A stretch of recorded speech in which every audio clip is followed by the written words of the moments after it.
Hi, I'm Annette and I teach adaptive yoga, and I want to show you how to adapt downward facing dog.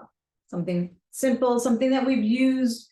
And if you've taken yoga, every class usually has a downward facing dog to some degree, but some people, I know my wrists used to hurt and I didn't like doing downward facing dog. So I'm going to show you a few ways that you can adjust and adapt it. So when you're on the floor, you can start out sitting back or on your hands and knees. Make sure your elbows are looking, as the elbows are looking at each other as you push yourself up into downward facing dog. Pull the belly button in, right? This is what we know in our general yoga classes. I'm going to show you, if you want, you can always bring the floor a little bit higher up. So if you're really tight in your hamstrings, or you feel like you don't want to be too far upside down, for some of us, for health reasons, we shouldn't have our head below our heart. You can use blocks to bring the floor closer to you.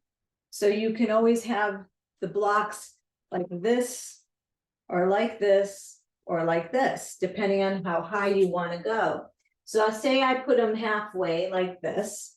You put your hands onto the blocks and walk your feet out into downward facing dog this way. It just gives you a little bit more leeway of bringing you a little bit closer up. If you want, you can even bring your floor even further up towards you by using a chair. So you can use the chair, back of the chair. If you are using the back of the chair, make sure it's steady so it doesn't tilt. You're not leaning too much on it. And you can walk yourself back this way.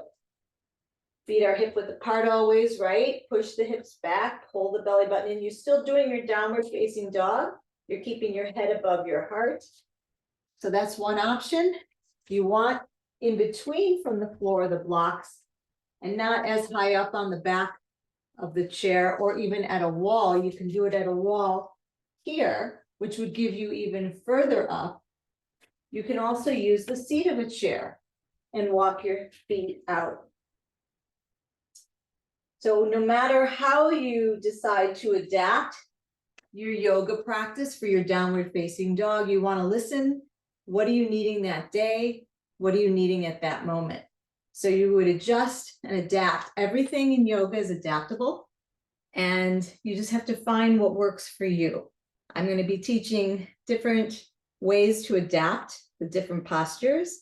So take a look at my videos as they come out. Thank you for being here. Wishing you a peaceful and a healthy day. Namaste.